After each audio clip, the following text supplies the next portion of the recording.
जो कि गोवा में आयोजित की जाएगी, उससे जुड़ा हुआ समाचार आगे आप देखेंगे। 46वीं वर्ल्ड हेरिटेज कमेटी मीटिंग का आयोजन किया जाएगा। इम्यूनिटी डेवलप जितना हम कर सके उतना बेहतर होगा। इसके लिए हमारी सरकार, इसमें हम ज्यादा से ज्यादा लोगों को कवर करेंगे। Each and every the 354th mission of the reusable rocket. Current affairs की एक नई क्लास के साथ हम लोग फिर से मिल रहे हैं, और इस बार जो करंट अफेयर्स का क्लास है वो 13 तारीख से, सॉरी इसमें 15 लिखा गया है, बट वो 13 तारीख से लेकर 21 जुलाई तक के जो महत्वपूर्ण समाचार हैं, इनमें एक तो हमने क्विज करवाई थी, और दूसरा ये पॉइंटर्स हैं जो आप नोट्स के तौर पे इनको यूज कर सकते हैं। आने वाले एग्जाम्स के लिए बहुत इंपॉर्टेंट होंगे ये। इसमें हम किन किन विषयों पे आगे चर्चा करने वाले हैं, पहले उस पर हम लोग एक छोटी सी सरसरी निगाह डाल लेते हैं। आज के मुख्य समाचार या इस क्लास के मुख्य समाचार क्या है? 46th world heritage committee meeting हो रही है। 46वीं विश्व विरासत समिति की बैठक हो रही है, जिसमें कुछ और साइट्स को वर्ल्ड हेरिटेज साइट के रूप में शामिल किया जाएगा। The first world audio visual entertainment summit भी आयोजित की जाएगी, जो कि गोवा में आयोजित की जाएगी। उससे जुड़ा हुआ समाचार आगे आप देखेंगे। यूविन नाम से स्वास्थ्य मंत्रालय ने एक पोर्टल जारी किया है जो वैक्सीनेशन से जुड़ा हुआ है। इसके बारे में भी आगे आप इंफॉर्मेशन देखेंगे। मुख्यमंत्री युवा कार्य प्रशिक्षण योजना लॉन्च की गई है मध्य प्रदेश सरकार के द्वारा, जिसमें युवाओं को रोजगार के लिए, स्वरोजगार के लिए प्रेरित करने के लिए और उन्हें प्रशिक्षण देने के लिए ये स्कीम काम करेगी। इस पे हम लोग बात करेंगे। पीएम श्री योजना है स्कूलों को आगे बढ़ाने के लिए और स्कूलों को ज़्यादा बेहतर बनाने के लिए, उनको ज़्यादा सुविधा संपन्न बनाने के लिए पीएम श्री योजना लॉन्च की गई है। हालांकि ये लॉन्च पहले ही हुई है, लेकिन इधर भी चर्चा में रही, क्योंकि कुछ राज्यों ने पीएम श्री योजना को लागू करने से मना किया, जिसमें बंगाल और दिल्ली जैसे राज्य हैं जो गैर भाजपा शासित राज्य हैं, उन्होंने मना किया। उनमें से 3 राज्यों ने मना किया, तो वहां पर सरकार ने जो अम्ब्रेला प्रोग्राम है सर्व शिक्षा अभियान का, उसके तहत जो फंड था वो देना बंद किया, जिसके कारण से ये न्यूज चर्चा में आया। अगला न्यूज है पीएम कॉलेज ऑफ एक्सीलेंस से। उसको भी हम लोग देखेंगे क्या है वो, सरकार कैसे एजुकेशन सिस्टम को इम्प्रूव करने के लिए काम कर रही है। मियावाकी प्लांटेशन, मियावाकी जो है एक बहुत बड़े बॉटनी के जानकार थे। उन्होंने एक विशेष तरह के प्लांटेशन सिस्टम के बारे में बताया था। तो मियावाकी प्लांटेशन सिस्टम क्या है या मियावाकी फॉरेस्ट क्या होते हैं, आगे हम लोग देखेंगे। मासो पीरो नाम से एक नया ट्राइबल कम्युनिटी है। नया क्या, ट्राइबल कम्युनिटी तो पुराना ही होगा। मासो पीरो नाम से जो ट्राइबल कम्युनिटी है उसके कुछ फोटोज सामने आए हैं जो कि पेरू से खींचे गए हैं, और ये अमेजन के जंगलों के बहुत आंतरिक हिस्सों में रहने वाली एक ट्राइबल सोसाइटी है। एक नई दवाई इंट्रोड्यूस हो रही है, ड्रग है जो टायरजे पेटाइड नाम है इसका, और ये मोटापा कम करने के लिए प्रयोग में लाई जाएगी। जो मोटापे की समस्या है उसको कम करने के लिए इस मेडिसिन का प्रयोग किया जाएगा। फाल्कन 9 रॉकेट है, ये स्पेस एक्स कंपनी है जिसने फाल्कन 9 नाम से रॉकेट बनाया। ये रीयूजेबल रॉकेट्स हैं, लेकिन इसके द्वारा अभी हाल फिलहाल में किया गया एक मिशन अनसक्सेसफुल रहा, तो उस कारण से फाल्कन 9 चर्चा में आया। चांदीपुरा वायरस जो है ये गुजरात में इसके कई जो है दिखाई दिए, कई केसेस दिखाई दिए, जिसमें से 6 बच्चों की मृत्यु हुई। और गुजरात सरकार का ऐसा कहना है कि 10 से 12 लोग ऐसे हैं, 10 से 12 बच्चे ऐसे हैं जो चांदीपुरा वायरस से इन्फेक्टेड हो सकते हैं। तो चांदीपुरा वायरस के बारे में थोड़ी जानकारी, हालांकि पीछे वाले क्लास में भी हमने चांदीपुरा वायरस पे बात करी थी। पर्सन इन न्यूज है, कुछ नए अपॉइंटमेंट्स हुए हैं, किसी की मृत्यु हो गई है, किसी को नया अपॉइंटमेंट मिला है, किसी को प्रमोशन मिला है, किसी का ट्रांसफर हुआ है, कोई नियुक्त हुआ है, कोई निर्वाचित हुआ है, सारे लोग इसमें आएंगे। कुछ प्लेसेस भी हैं जो लगातार समाचारों में बने रहे किसी भी कारण से, तो प्लेसेज इन न्यूज में उनको हम शामिल करेंगे। और कुछ ऐसे टर्म्स हैं, स्पोर्ट्स से जुड़ी हुई खबरें भी हम लोग इसमें शामिल करेंगे, जिसमें फुटबॉल और विंबलडन टेनिस से जुड़ी हुई खबरें हैं। और टर्म्स इन न्यूज, समाचारों में कुछ टर्म्स बार बार आते रहे, उनको भी समझने का प्रयास करेंगे कि वो क्या है और हमारे एग्जाम में कैसे पूछे जा सकते हैं। तो बिल्कुल बिना देर किए हुए हम इस चर्चा को और आगे बढ़ाते हैं, और आप इसको एंजॉय करिए और समझने का प्रयास करिए। 56th world heritage committee meeting आयोजित की जाएगी 21 तारीख से 31 जुलाई के बीच में। इंडिया उसको होस्ट करेगा। 46th world heritage committee meeting को पहली बार भारत उसका होस्ट बनेगा, जो कि जुलाई 21 से लेकर 31 2024 के बीच में भारत मंडपम नई दिल्ली में आयोजित की जाएगी।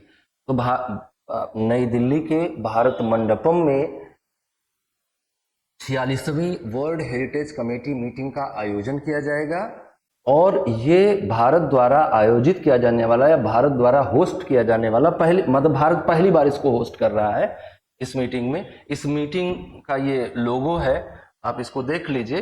21 से 31 जुलाई के बीच में मीटिंग का आयोजन किया जाएगा। क्या खास बात है और ये इसका ऑर्गेनाइजेशन कौन कर रहा है, ये कौन ऑर्गेनाइज कर रहा है? तो organised by the archaeological survey of India, पुरातत्व सर्वेक्षण विभाग है भारत सरकार का, on the behalf of ministry of culture, जो संस्कृति मंत्रालय है उसके बिहाफ पर आर्कियोलॉजिकल सर्वे ऑफ इंडिया इसको ऑर्गेनाइज करेगा। इसका लोगो है inspired by the world heritage site of Hampi. Hampi के वर्ल्ड हेरिटेज साइट से इसका लोगो लिया गया, जो पीछे आपने देखा। द टैगलाइन ऑफ लोगो सह नौ यशा। सह नौ यशा का मतलब होता है मे आवर ग्लोरी ग्रो, हमारे यश को आगे बढ़ने दें, हमारे शौर्य को आगे बढ़ने दें, हमारे जो सांस्कृतिक मूल्य हैं उनको आगे बढ़ने दें, जो गौरवपूर्ण हमारी प्राचीन संस्कृति है उसको हम और आगे बढ़ाएं। और ये वाक्य कहाँ से लिया गया है? तैत्तिरीय उपनिषद से लिया गया है, बहुत महत्वपूर्ण उपनिषद है, वहां से लिया गया है। The 700-year-old mound burial system of Ahom dynasty, the moedums from Assam, will be considered for nomination during the summit या ड्यूरिंग द मीटिंग। तो जब मीटिंग होगी तो इसको भी उसमें शामिल करने के लिए भारत नॉमिनेशन करेगा। तो ये इससे जुड़ी हुई कुछ जानकारी थी। आप जो है इनके फैक्ट्स एंड फिगर्स को याद रखिएगा, आगे आपको आने वाले एग्जाम्स में काम आएंगे। दूसरा समाचार है the first world audio visual and entertainment summit. इसका India will host the first world audio visual and entertainment summit waves, audio visual entertainment summit. कहाँ होगी? ये पहली है और इंडिया होस्ट कर रहा है। कहाँ पे होगी ये? गोवा में होगी। कब होगी? नवंबर 20 से 24 के बीच में होगी। 20 से 24 नवंबर के बीच में विश्व की पहली audio visual and entertainment summit होगी, जो कि गोवा में आयोजित की जाएगी। It will be held alongside the international film festival of India in Goa. International film festival पहले से भी गोवा में आयोजित होते आए हैं, तो उनके साथ ही इसका भी आयोजन किया जाएगा। 20 से 24 नवंबर के बीच में किया जाएगा, गोवा में किया जाएगा, ये आप जरूर याद रखेंगे। अगला समाचार हमारा प्रशासन से जुड़ा हुआ है, शासन व्यवस्था से जुड़ा हुआ है। हमने बताया था कि यूबिन नाम से एक पोर्टल जारी किया गया है और ये पोर्टल जो है has been designed under the ministry of family and health welfare, परिवार एवं स्वास्थ्य कल्याण मंत्रालय द्वारा, स्वास्थ्य एवं परिवार कल्याण मंत्रालय द्वारा इसको जारी किया गया है। और उद्देश्य क्या है? Likely to be launch in August 15 August 2024 को इसे लॉन्च किया जाएगा। किस उद्देश्य, ये इसका लोगो है, और किस उद्देश्य के साथ इसको लॉन्च किया जाएगा? इसको लॉन्च किया जाएगा it aims to provide a single source of information for the immunization services। अभी जिस तरह से नए नए अभी निपा वायरस का केस आया, केरल में एक डेथ भी हुई और केरल में उसका इन्फेक्शन बढ़ भी रहा है, तो निपा वायरस या इस तरह के जो भी वायरसेस हैं, हम जितना ज़्यादा इम्यूनाइजेशन कर सकें वो हमारे लिए उतना बेहतर होगा। इम्यूनिटी डेवलप जितना हम कर सकें उतना बेहतर होगा। इसके लिए हमारी सरकार बहुत प्रतिबद्ध है। हमें जो वैश्विक प्रतिमान है, वैश्विक स्टैंडर्ड्स हैं, जो वर्ल्ड ग्लोबल स्टैंडर्ड्स हैं हेल्थ के, उन सबको हमें अचीव करना है। उसके लिए हमें इन सब बातों पे ध्यान देना ही होगा। अगर आपको ह्यूमन डेवलपमेंट इंडेक्स में अपनी रैंकिंग सुधारनी है तो स्वास्थ्य सेवाओं को आपको बेहतर बनाना होगा। और अगर नहीं सुधारने की बात को अगर हम छोड़ दें, हम ये तो तुलनात्मक बात हो गई कि हम किसी से अपनी तुलना कर रहे हैं, और जब भी हम किसी से तुलना करते हैं, या तो हम उससे छोटे होते हैं या तो हम उससे बड़े होते हैं। अगर हम बड़े होते हैं तो भी एक समस्या है, और अगर छोटे होते हैं तो भी एक समस्या है। इसलिए बेहतर जीवन उसी का है जो किसी से अपनी तुलना नहीं करता है। मुद्दे पे आते हैं। ये 0 से 5 साल के बच्चों को रजिस्टर करेगा यूबिन में, और ये इंश्योर करेगा कि सभी इम्यूनाइजेशन सफिशिएंट और टाइम से मिल सके, ताकि उनको ऐसे रोगों से बचाया जा सके। The portal will send SMS alert to their parents phones. उनको मैसेज जाएगा कि आपको ये पर्टिकुलर वैक्सीनेशन या ये पर्टिकुलर वैक्सीन इस डेट को लगवा लेनी चाहिए, या इस एज को पूरा करने से पहले पहले लगवा लेनी चाहिए। And dates these are due and the nearest health centre where they can be taken. मान लीजिए कि किसी को परट्यूटिस का टीका लगना है, तो परट्यूटिस का टीका तो आपके बच्चे को किस दिन लगना है, ये आपके एप्लीकेशन पे, आपके मोबाइल पे मैसेज के माध्यम से बता दिया जाएगा, और कहां लगेगा ये भी बता दिया जाएगा। तो यूबिन के आने से जो इम्यूनाइजेशन प्रोसेस है ये ज्यादा मजबूत हो जाएगी। U WIN platform captures each and every vaccination event of all pregnant women children under universal immunisation programme. जो हमारा यूनिवर्सल इम्यूनाइजेशन प्रोग्राम है, इसमें हम ज्यादा से ज्यादा लोगों को कवर करेंगे। ईच एंड एवरी, है ना, each and every pregnant women and children. सारा डेटा रहेगा सरकार के पास, और आपको सारी इंफॉर्मेशन प्रॉपरली पहुंचती रहेगी। ये बहुत रिवॉल्यूशनरी होगा, बहुत अच्छा होगा, सरकार का बहुत बेहतर कदम है। इसको जरूर आप इसके साथ जुड़ें। 15 अगस्त 2024 को लॉन्च किए जाने की संभावना है। मुख्यमंत्री युवा कार्य प्रशिक्षण योजना, अगला समाचार जो है वो मुख्यमंत्री युवा कार्य प्रशिक्षण योजना से जुड़ा हुआ है, जो कि महाराष्ट्र सरकार द्वारा लॉन्च किया गया एक स्कीम है। और इसमें स्पेंड ₹5500 करोड़ ऑन द मुख्यमंत्री युवा कार्य प्रशिक्षण योजना। मुख्यमंत्री युवा कार्य प्रशिक्षण योजना पर 5500 करोड़ रुपए खर्च किए जाएंगे। और ये किसके लिए चलाई जा रही है? अनएम्प्लॉयड यूथ के लिए, बेरोजगार युवाओं के लिए। क्या किया जाएगा इसमें? The aim of the scheme is to enhance employability and the skill set of youth and prepare them for a competitive job market. जो जॉब मार्केट है उसमें जो जरूरतें हैं उनके अनुसार लोगों को स्किल किया जाएगा और लोगों की एम्प्लॉयबिलिटी को बढ़ाया जाएगा। रोजगार एक समस्या है निश्चित तौर पर, लेकिन रोजगार के लिए या उपलब्ध रोजगार के लिए योग्यता भी एक समस्या है।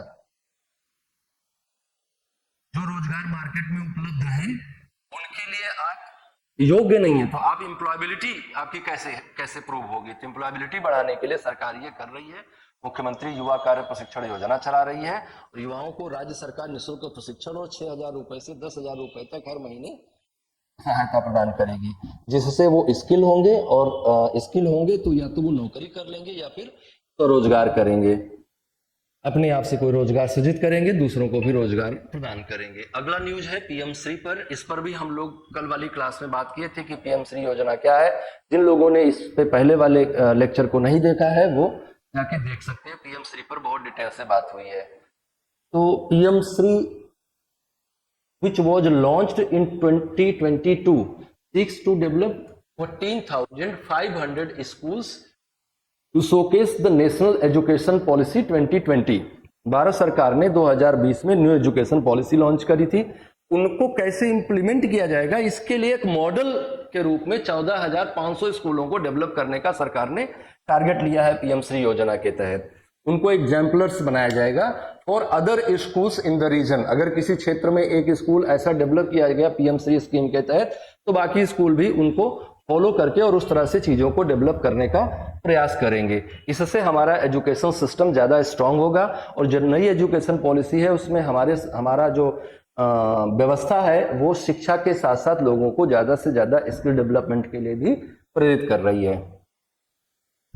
It is centrally sponsored scheme, ये राज्य द्वारा प्रायोजित एक योजना है।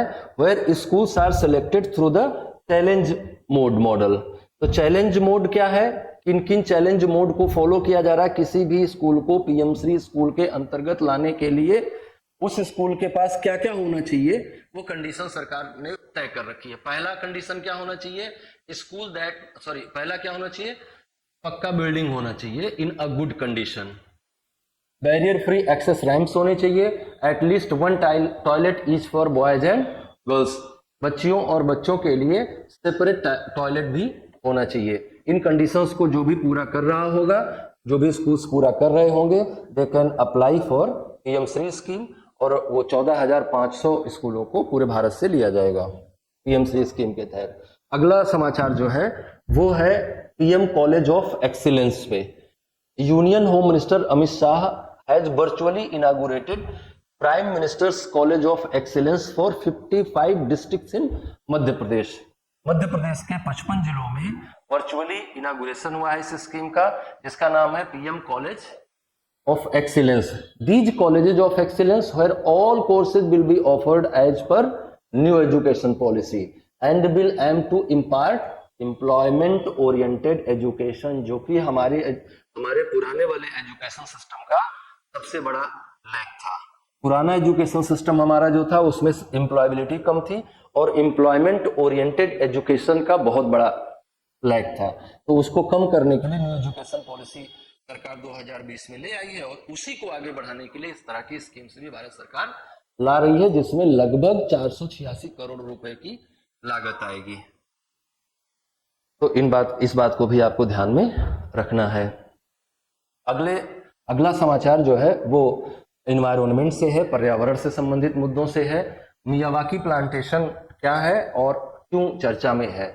तो दिल्ली के जो लेफ्टिनेंट गवर्नर हैं उन्होंने ऑर्डर दिया है कि मैक्सिमम जमीन जो दिल्ली की खाली पड़ी है उसको यूटिलाइज किया जाए, और लैंड के मैक्सिमम यूटिलाइजेशन के लिए, जैसे हमने मान लीजिए एक पेड़ लगा दिया, वही पेड़ सारे एरिया को कवर कर लेता है, तो बाकी जमीन खाली पड़ जाती है और हमारा जो ग्रीनरी बढ़ने का चांस है वो घट जाता है। तो हम क्या करें, हम मियावाकी प्लांटेशन करें। मियावाकी प्लांटेशन में क्या करते हैं, 3 लेयर पे लगाते हैं। पहला लेयर है ये सब ट्री लेयर है, ये जो है प्लांट लेयर है, और ये कैनोपी लेयर है। तो जो सबसे 10-10 मीटर एक सर्टेन डिस्टेंस पे हम उनको लगाते हैं। ये कम ऊंचाई वाले पौधे होते हैं, उनसे अधिक ऊंचाई वाले, सबसे अधिक ऊंचाई वाले, और उनको एक सर्टेन डिस्टेंस मेंटेन करके रखते हैं ताकि सभी को बढ़ने का बराबर अवसर मिलता रहे। तो हमने कहा कि दिल्ली में जो ग्रीनरी है उसको बढ़ाने का प्रयास भारत सरकार के द्वारा इसके अंतर्गत किया जा रहा है। भारत सरकार नहीं बल्कि दिल्ली सरकार द्वारा किया जा रहा है, लेफ्टिनेंट गवर्नर द्वारा किया जा रहा है। मियावाकी क्या है? Miyawaki plantation is named after Japanese botanist Akira Miyawaki. इनका भी नाम आपको ध्यान रखना चाहिए। अकीरा मियावाकी का जो प्लांटेशन टेक्निक है उसी को हम मियावाकी प्लांटेशन कहते हैं, और उसी नियम का पालन करके भारत में, दिल्ली में ग्रीनरी को बढ़ाए जाने का प्रयास किया जा रहा है। अगला समाचार हमारा है मासो पायरो ट्राइब से। हमने पीछे कल के लेक्चर में भी इस पर डिटेल से डिस्कशन किया था। आप लोगों में से जिन लोगों ने कल का लेक्चर नहीं देखा है वो देख लीजिएगा। मासो पायरो क्या है? मासो पायरो रेयर ट्राइब है जो अभी तक जिसके बारे में बहुत कम जानकारी थी। A rare picture of the Mashco Piro tribe on the bank of river in the Madre de Dios region in southeast Peru was released by NGO survival international. Survival international नाम से एक नॉन गवर्नमेंट ऑर्गेनाइजेशन है जिसने एक photo release किया है जिसमें 50 से ज्यादा मासो पायरो जनजाति के लोग दिखाई दे रहे हैं। वो कहाँ पे हैं? वो माद्रे डी डियोस रिवर के क्षेत्र में वो फोटो खींचा गया था। तो ये एक नई जनजाति है और अभी चर्चा में है, तो आपसे पूछी जा सकती है कि मासो पायरो जनजाति कहाँ पाई जाती है? Then answer will be forest of Amazon, या अगर वो नाम लेके पूछता है कि किस देश से पाई जाती है तो वो पेरू होगा। Mashco Piro are one of the world's 100 odd uncounted tribes, जिनके बारे में अनकाउंटेड है, पता नहीं है, जानकारी का अभाव है। ऐसे 100 जनजातियों में से एक मासो पायरो भी है। They live in Amazon jungles of Madre de Dios region close to Peru border with Brazil and Bolivia. In 2002,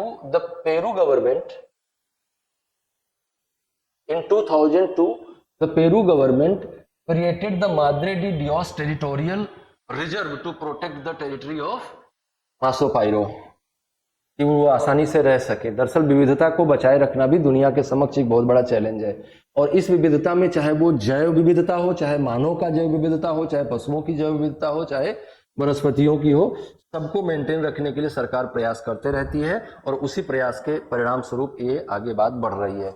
एक ड्रग्स की बात, एक दवाई की बात हम लोगों ने करी थी जिसका नाम है टाइरजेपेटाइड। जो टाइरजेपेटाइड है ये बेसिकली है तो टाइप 2 डायबिटीज की दवाई, लेकिन अमेरिका और यूरोप के देशों में इससे मोटापा घटाने के लिए भी प्रयोग किया जा रहा है।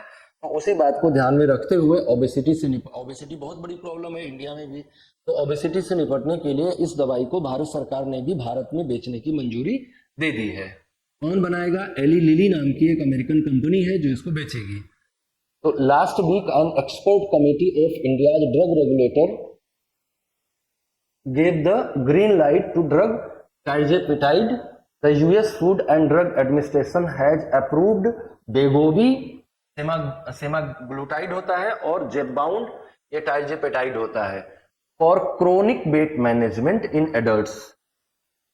वयस्कों में जो वजन बढ़ने की समस्या है उससे निपटने के लिए है। It is marketed by the US pharma giant Eli Lilly द्वारा बेचा जाएगा। और किस ब्रांड नाम से बेचा जाएगा? जेबबाउंड नाम से बेचा जाएगा। तो ये समाचार भी आपके लिए महत्वपूर्ण है कि मोटापा कम करने के लिए किस औषधि का प्रयोग किया जाएगा, ये इंपॉर्टेंट है। या फिर ये भी इंपॉर्टेंट है कि मोटापा कम करने के लिए हाल ही में कौन सी औषधि को परमिशन दिया गया है, या वो कहाँ की कंपनी द्वारा बनाया जा रहा है, या इस तरह की बातें आपसे पूछी जा सकती हैं। फॉल्कन 9 रडार के बारे में हम लोगों ने बात करी। रडार जो होते हैं वो अंतरिक्ष में कोई भी सैटेलाइट को ले जाने के लिए उनको प्रयोग किया जाता है। तो इस तरह का एक सैटेलाइट है जिसका नाम है Falcon 9, is a partially reusable rocket. ज्यादातर रॉकेट क्या होते हैं, वो ले जाते हैं और उपग्रह को उसकी कक्षा में स्थापित करके फिर वो धीरे धीरे करके वहीं नष्ट हो जाते हैं, धीरे धीरे करके उनका ईंधन खत्म हो जाता है और वो समाप्त हो जाते हैं। लेकिन ये कैसा है? रीयूजेबल है। Manufactured by Elon Musk owned space x. इसको डेवलप किसने किया था? स्पेस एक्स कंपनी ने। स्पेस एक्स कंपनी के मालिक कौन है? एलॉन मस्क है।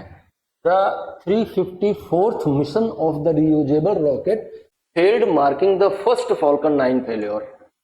354 बार यूज होने के बाद 353 बार यूज होने के बाद 354वीं बार में ये फेल हुआ, जो कि इसका पहला फेल्योर है। तो फॉल्कन 9 रडार के बारे में आप जानते रहिएगा कि ये रीयूजेबल है और ये स्पेस एक्स कंपनी द्वारा डेवलप किया गया है, और ये 353 सक्षम उड़ानों के बाद ये एक बार असफल हो गया, इस बार असफल हो गया। चांदीपुरा वायरस अगला समाचार है, बीमारियों से जुड़ा हुआ है। चांदीपुरा वायरस के बारे में कल बहुत डिटेल से चर्चा हुई थी, उस वीडियो को आप जरूर देख लीजिएगा। The Gujarat government on July 15 said that 6 children have died of suspected Chandipura virus infection in the state since जुलाई 10। 10 जुलाई के बाद से अब तक इतना हो गया है। CHPV is a virus of Rhabdoviridae family. कल हम लोगों ने इस पर बात करी थी कि वायरस क्या होते हैं और कैसे वो अलग अलग तरह से उनका गुणधर्म होता है, व्यवहार होता है। Species of sand fly like phlebotomine sand flies, जो फ्लेबोटामाइन सैंड फ्लाइज हैं, and Phlebotomus papatasi and some mosquito species such as Aedes aegypti are the considered vector of Chandipura virus. और जो इसमें एडिस एजिप्टी है ये डेंगू वायरस का भी वाहक है। The virus resides in the salivary gland of these insects, इन कीड़ों मकोड़ों के, जिन कीड़ों की हम लोग बात कर रहे हैं, फ्लेबोटामाइन और फ्लेबोटामाइन सैंड फ्लाइज और फ्लेबोटोमस पेप्टासी और मॉस्किटो जो एडिस एजिप्टी है, इनके लार ग्रंथियों में ये वायरस पाया जाता है। और जब ये बाइट करते हैं, काटते हैं, तो ट्रांसमिट हो जाता है किसी दूसरे के शरीर में, चाहे वो मनुष्य हो या कोई जानवर हो। सभी वर्टिब्रेट्स के शरीर में वो ट्रांसमिट होता है and can be transmitted to humans और other vertebrates like domestic animals through the bites. काटने से ये इन्फेक्ट कर देगा आपको। इन्फेक्शन से होगा क्या? आपको इंसेफेलाइटिस होगा, which may then lead the mortality within 24 to 48 hours। ये इंसेफेलाइटिस 24 से 48 घंटे के अंदर मृत्यु भी करवा देगा। इंसेफेलाइटिस मतलब मस्तिष्क का बुखार। Children aged below 15 years have demonstrated a higher likelihood of vulnerability। तो जो 15 साल से कम आयु वर्ग के बच्चे हैं उनमें इसके इन्फेक्शन के चांसेस बहुत ज़्यादा हैं। अब हम आते हैं पर्सन इन न्यूज पे। अभी हाल फिलहाल में आपने देखा कि नेपाल में शक्ति प्रदर्शन हुआ और जिसके कारण से नेपाल की संसद में शक्ति प्रदर्शन हुआ, जिसके कारण से वहां पर सत्ता में बदलाव आया। ये बदलाव का परिणाम ये हुआ कि केपी शर्मा ओली फिर से नेपाल के प्रधानमंत्री बन गए और KP Sharma Oli was appointed Nepal prime minister for the third time on 14th July to lead the new coalition government. Oli 72 succeeds Pushpa Kamal Dahal Prachanda who lost the vote of confidence in the House of Representatives। इससे पहले कौन थे? पुष्प कुमार दहल प्रचंड थे। ये इन्होंने अलग कोएलिशन बना लिया। जैसा कि आप जानते हैं कि कोएलिशन गवर्नमेंट में हमेशा ये समस्या रहती है कि कब कोएलिशन का कौन सा कंपोनेंट दूसरे वाले कोएलिशन में चला जाएगा और पहले वाले को धोखा देके उसको सत्ता से जमीन पे पटक देगा। भारत में भी इस बात की संभावना बनी रहती है, मतलब बनी तो नहीं है। तो कोएलिशन गवर्नमेंट का कॉन्सेप्ट होना ठीक नहीं है, बाई पार्टी सिस्टम ज्यादा इफेक्टिवली काम कर पाते हैं। अगला जो इंपॉर्टेंट न्यूज है रिलेटेड टू पर्सन वो है डॉक्टर एमएस वेलियाथन। डॉक्टर एमएस वेलियाथन जो है इन्हें जो है heart ball, mechanical heart ball बनाने के लिए जाना जाता है, जो कि बहुत चीप रेट पर अवेलेबल होता है। And he was recipient of Padma Vibhushan and also received the highest award for physicians, doctor BC Roy award. इनका अभी हाल ही में निधन हो गया, जो कि 17 जुलाई को 90 साल की उम्र में। तो इनका भी नाम आपको याद रखना है, एमएस वेलियाथन का भी नाम याद रखना है, इनके मिले हुए पुरस्कारों को ध्यान में रखना है और इनके द्वारा किए गए काम को भी ध्यान में रखना है। मैकेनिकल हार्ट वॉल्व डेवलप करने के लिए इन्हें ये सारे प्राइजेस दिए गए हैं। विक्रम मिश्री भी चर्चा में रहे। क्यों चर्चा में रहे? फॉरेन सेक्रेटरी नियुक्त किया गया इनको 15 जुलाई को, और किसके स्थान पर नियुक्त किया गया? विनय क्वात्रा के स्थान पर नियुक्त किया गया। विनय क्वात्रा के स्थान पर विक्रम मिश्री को भारत का विदेश सचिव नियुक्त किया गया है। He will be in office for term of 2 years ending in July 2026। जुलाई 2026 तक भारत के विदेश सचिव कौन होंगे? विक्रम मिश्री होंगे। प्रीवियसली ही सर्व्ड एज प्राइवेट सेक्रेटरी और पीएस, और प्राइवेट सेक्रेटरी मतलब PS to prime minister Inder Kumar Gujral, Manmohan Singh and Narendra Modi, and also as the Indian ambassador to Spain and Myanmar. तो विदेश मामलों के जानकार हैं, प्रधानमंत्रियों के आसपास इनका कार्यकाल रहा है, इसलिए इनको इस महत्वपूर्ण पद पर नियुक्त किया गया। इस बात को आप जानते रहिएगा। अगला समाचार जो है वो है विनय क्वात्रा से, जो पहले विदेश सचिव थे और विदेश सचिव से हटकर अभी इन्हें नई जिम्मेदारी दी गई है, appointed as India's ambassador to United State. America में भारत के एम्बेसडर होंगे, ये अमेरिका में भारत के राजदूत होंगे। इससे पहले भारत के विदेश सचिव थे। विदेश सचिव का पद से इनको ट्रांसफर करके कर दिया गया यूनाइटेड स्टेट का ambassador. The post of India's envoy to the US has been vacant since Taranjit Sandhu retired in January. जब से कोई भेजा नहीं गया था। जनवरी में तरनजीत सिंह संधू इससे पहले थे, उनका रिटायरमेंट हुआ, उसके बाद से फिर इनको भेजा गया। इनको वहां भेजा जाना था, इसलिए उस सीट को खाली करना जरूरी था। अगला न्यूज है अरुणा आसफ अली से। इनके बारे में आप जानते हैं, कल की क्लास में भी हमने इन पर बहुत डिटेल से चर्चा की थी। 16 जुलाई इनका बर्थ एनिवर्सरी था। अरुणा आसफ अली का prominent leader of quit India movement है ये। क्विट इंडिया मूवमेंट में इन्होंने बहुत सारा काम किया था, अंडरग्राउंड रह के काम किया था। He hosted the tricolor flag on August 8, 1942 when the Quit India movement was announced at Gwalior tank मैदान, बॉम्बे। 8 अगस्त 1942 को मुंबई के ग्वालियर टैंक मैदान से भारत छोड़ो आंदोलन की शुरुआत की गई गांधी जी के द्वारा, और वहां पर तिरंगा झंडा फहराया किसने? अरुणा आसफ अली ने। इसके लिए इन्हें जाना जाता है। बाद में गिरफ्तारी से बचकर अंडरग्राउंड रहकर इन्होंने बहुत सारा काम किया भारत छोड़ो आंदोलन को और आगे बढ़ाने के लिए, जिसमें इनके साथ अरुणा आसफ अली के साथ राम मनोहर लोहिया, सुचिता कृपलानी, इस तरह के और बहुत सारे लोगों ने काम किया। लेकिन दूसरी बात जो जानने वाली है इनके संदर्भ में वो ये है कि she was first ambassador to the United State from India. United State में इंडिया की पहली एम्बेसडर थी, पहली राजदूत थी। The government of India awarded her the Padma Vibhushan in 1992 and the highest civilian award the Bharat Ratna posthumously in 1997. 1996 में इनकी मृत्यु हो गई थी, तो 1997 में इन्हें भारत रत्न से सम्मानित किया गया, 1992 में इन्हें पद्म विभूषण से सम्मानित किया गया। तो ये बात जानने वाली है, इसको याद रखेंगे आप। प्लेसेज इन न्यूज, कुछ स्थान हाल फिलहाल में चर्चा में रहे, उन पर भी हमें बात कर लेनी चाहिए। सीन नदी है जो कि पेरिस में बहती है, पेरिस शहर सीन नदी के किनारे ही बसा, सीन नदी बीच से बहती है। The river Seine in France is set to host 2 Olympic events, however it remains too dirty to swim. The contamination in the river significantly increases the concentration of E coli bacteria. E coli bacteria का concentration बढ़ गया, E coli bacteria से पेचिस हो जाता है, और पेचिस dysentery नाम का एक बीमारी हो जाता है। पेचिस ना समझ पे आएगा आपको, डिसेंट्री नाम का बीमारी हो जाता है और वो बहुत घातक होता है। The 2 banks of the Seine are referred to as La River Gauchi, the left bank, and La River Droit, the right bank. Both banks are listed as UNESCO World Heritage Site and each offer its own distinct flavor of the Parisian experiences. Historically उनके अलग अलग experiences हैं और ये बहुत important है, इसको भी, ये भी चर्चा में होने के कारण से आपको ध्यान रखना चाहिए होगा, है ना। अगला न्यूज जो है वो है स्पोर्ट से, यूरोपियन चैंपियनशिप। यूरोपियन चैंपियनशिप को कौन यूरो चैंपियनशिप कहता है, उसको शॉर्ट फॉर्म में। यूरो चैंपियनशिप कौन जीता? Spain one the euro championship 2024 by defeating England.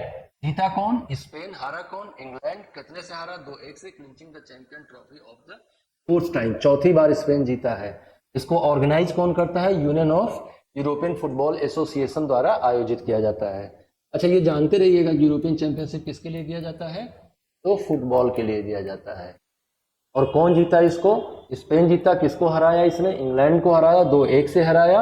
और कौन इसको ऑर्गेनाइज करता है? Union of European football association द्वारा आयोजित किया जाता है। This year it was hosted by Germany. इस साल इसका जो होस्ट था वो जर्मनी था। And official tournament Muscat was named Albert. जो इसका शुभंकर था, मस्कट था, वो अल्बर्ट नाम का था। जर्मनी में इसका आयोजन किया गया था, ये भी आपको ध्यान में रखना चाहिए।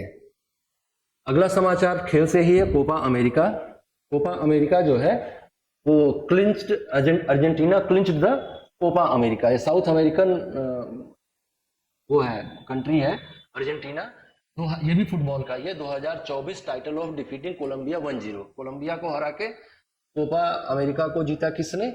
अर्जेंटीना ने। Argentina surpassed Uruguay for the most Copa Africa America titles, securing 16th title in 30 में से 16 बार अर्जेंटीना जीता है final appearances. South America football championship, often simply called the Copa America. ये साउथ अमेरिका फुटबॉल चैंपियनशिप है जिसे generally Copa America के नाम से जाना जाता है। और इसको जीता कौन? अर्जेंटीना जीत गया। Argentina clinched the Copa America 2024 title by defeating the Colombia 1-0। Argentina ने उरुग्वे को नंबर्स में भी पिछाड़ दिया है। सबसे ज्यादा बार अब तक कौन जीता है? तो अर्जेंटीना है।